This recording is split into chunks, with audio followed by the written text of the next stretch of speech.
1 in 7 families in Singapore now earn $30,000 a month, while the median household income just crossed $12,000 for the first time ever. And yet, many of us still feel broke. But why is that so? To answer that, in this video, we will look at how much a typical Singaporean has actually got to his name, why your income is not the same as your wealth, and the one number that truly separates from looking rich to actually being rich. So let's not waste any time and let's jump right in. One of the things that I find most impressive isn't that our incomes went up, because our income will usually go up lah, duh. Instead, it is how fast they are going up. Back in 2021, our median household income jumped by 7%. Then in 2023, it jumped by another 8%. But back then, inflation was running hot, so a good chunk of that growth got eaten away. However, that wasn't the case in 2025, because in 2025, our household income still grew by close to 7% even after accounting for inflation, which meant that this time, the typical family didn't just look like they were earning more on paper. Instead,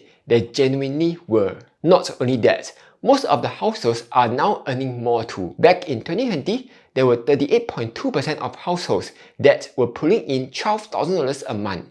But by 2025, that increased to 51.6% of households. Then, right at the richest end, 1 in 7 households now pull in more than $30,000 a month. That's 13.4% of all households, and that has almost doubled in just 5 years. However, this is just household income, and that number hides a lot of things underneath it. Like, how many people are actually earning that money, what jobs do they do, and what they studied to get there. So if we divide the median household income by the number of people living in there, we get the median income per household member. And that number is just $4,160 a month. Now, if this number looks unusually low to you, that's because it is. This counts every single member in the household, including babies, kids, and jobless otaku relatives. So the median gets pulled out by them. However, if we were to only count the ones who really have a full-time job, that median income would go up to $5,775 a month instead. And yes, that includes CPF.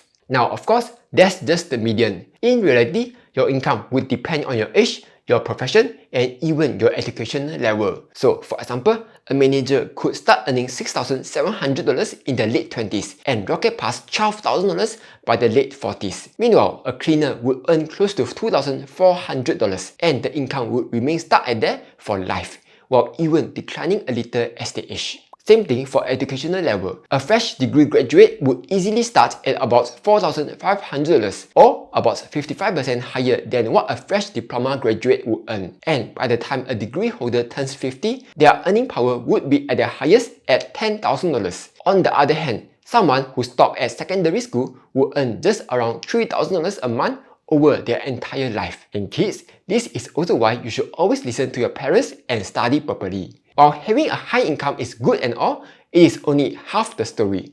The bigger story here is wealth. Not what you earn each month, but what you get to keep. And the moment you start thinking in terms of wealth, the whole story flips. We often see headlines saying that Singapore is one of the richest countries on the planet. And on paper, that is true. We rank 6th in the world in terms of average wealth per adult at $527,000 each, or about $682,000 in SGD terms. Except that near millionaire isn't you. That's because the typical Singaporean, the one standing in the exact middle, holds only about $96,000 of wealth, or around $130,000 in SGD terms. This puts Singapore in 20th place in terms of median wealth. If we do a simple calculation, the average wealth works out to a full 5.5 times the median, and the gap is widening because last year, that number was only 3.9 times, meaning the wealth of the Sibei rich here is growing way faster than the typical Singaporean's wealth. So while the headlines like to make it sound like, wow, all the Singaporeans are rich, the reality is that the typical Singaporean is nowhere near that rich. But is this just how rich countries work? Not really. In Luxembourg, the average is only 1.7 times the median. In Australia, 2.9 times. So in those countries, the typical person is much closer to the average. And this would mean that not only is their rich country status real, their citizens are actually rich too. Meanwhile, Singapore's 5.5 average to median ratio isn't just the highest in Asia. It is also behind only to the US, Germany, and Switzerland among the advanced economies. Which then brings up the question, who are all these rich people that's pulling up the average wealth? Quick pause before I reveal the answer. I also want to share my wealth building journey. It has been over a year since I started doing weekly dollar cost averaging through the Moomoo regular savings plan. And so far, I'm up by about 18%. What I like about Moomoo is how easy it is to discover and research investments. For example, you can head over to the Markets tab, tap on US, then ETFs, and you'll be able to browse through different ETFs and analyze them directly within the app. Additionally, with the ETF compare to, you can also compare between ETFs to see what the differences are between their performance, expense ratios, holdings, and so on. Once you have decided what you want to invest in, you can just open it, tap on the three dots at the bottom right, and select RSP. From there, you can set your investment amount and frequency, and even choose to debit funds directly from your bank account, so that everything runs automatically. New users who sign up to Moomoo SG will get to earn up to $1,200 worth of welcome rewards when you fulfill the terms and conditions, which includes a $100 worth of Nvidia shares, exclusively for my channel. Plus, you will also get to enjoy zero commission for the US, Hong Kong, and Singapore stock trading. Simply follow the steps here and key in my promo code to get your exclusive reward. For more details, refer to the link promotion page in the description below. As you might expect, a big chunk of it was imported.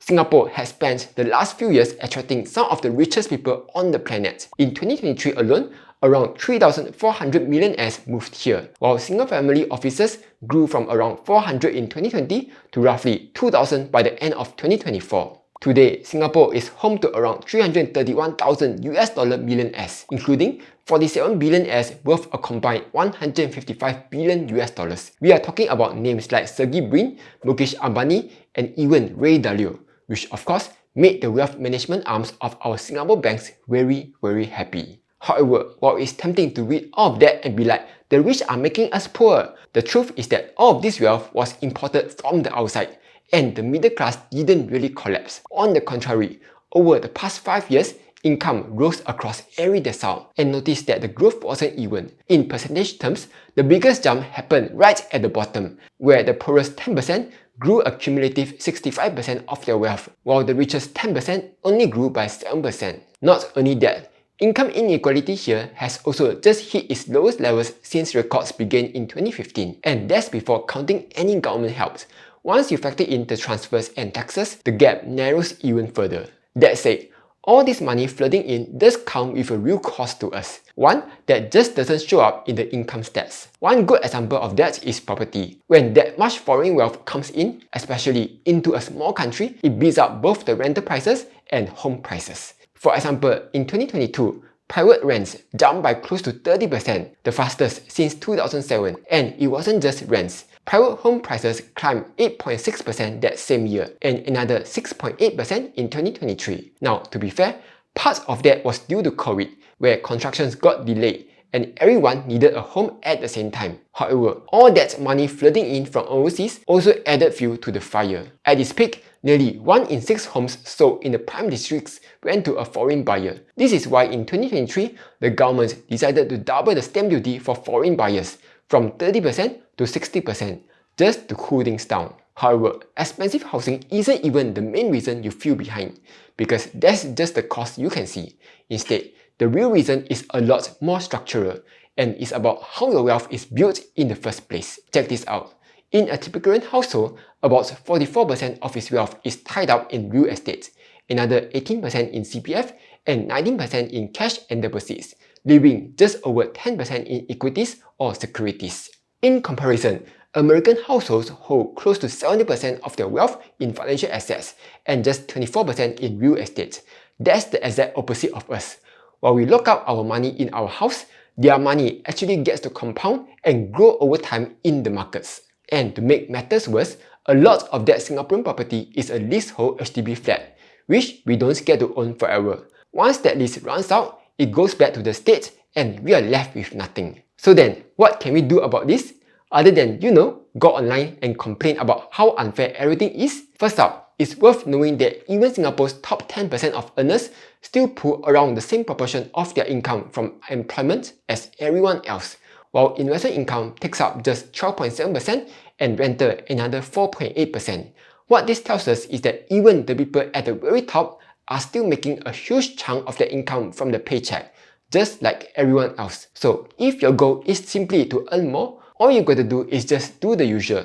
Study more, pick up better skills, and go for the better paying jobs. However, that's only part of the story. The bigger story is that the richest people here in Singapore didn't build their wealth by taking the safest route. Instead, they did it by making bold bets, where instead of just relying on a day job for income, they also rely on their assets to build their wealth, whether it's their investments, properties, or even businesses. These are all the assets that are quietly appreciating in the background, while being completely invisible to the income survey. This is also the reason why the genuinely wealthy barely show up in this data at all. If we look at every single one of Singapore's richest people, we can see that all of them either own or have founded a company, and not a single one of them got there on a salary. For example, Eduardo Saverin of Meta is worth $43 billion, Kwek Leng Beng of City Developments $14.3 billion, Robert Ng of Far East $14.1 billion, Forrest Lee of C $11.2 billion. This is the kind of wealth that no salary can ever build. It's also the same idea behind Robert Kiyosaki's cash flow quadrant. Employees and the self-employed like us trade time for money. So the moment we clock off, we stop earning money. On the other hand, owners and investors own assets that keep compounding whether they show up to work or not. Now, of course, I'm not telling you to go out and start a company or something, because not everyone is cut out to run a business. But the idea behind all that wealth applies all the way down to your paycheck. And the fix is simply to turn the income you earn into assets that you actually get to own and grow. So it comes down to just 3 moves. First, create a surplus. CPF already forces a big chunk of it out of your paycheck for you. So half of the work is already done. All that's left to do is to save as much of your take-home pay as you can. Second, put that surplus into assets that grow, like stocks, index funds, or even investment properties. You don't need to found the next big company to do it. An index fund alone will let you buy into the exact same companies the rich build their fortunes on. And third, give it time, because real wealth doesn't come from buying an asset once. It comes from owning it long enough to compound. In short, you can't control who flies into Singapore with billions of dollars. But the one number that decides whether you actually get wealthy is fully in your hands. How much of every dollar you earn turns into an asset you own. That is what separates looking rich from actually being rich. If this changed the way you think about your own money, like, share and subscribe, because this is exactly the kind of thing we cover here. And I will see you in the next one.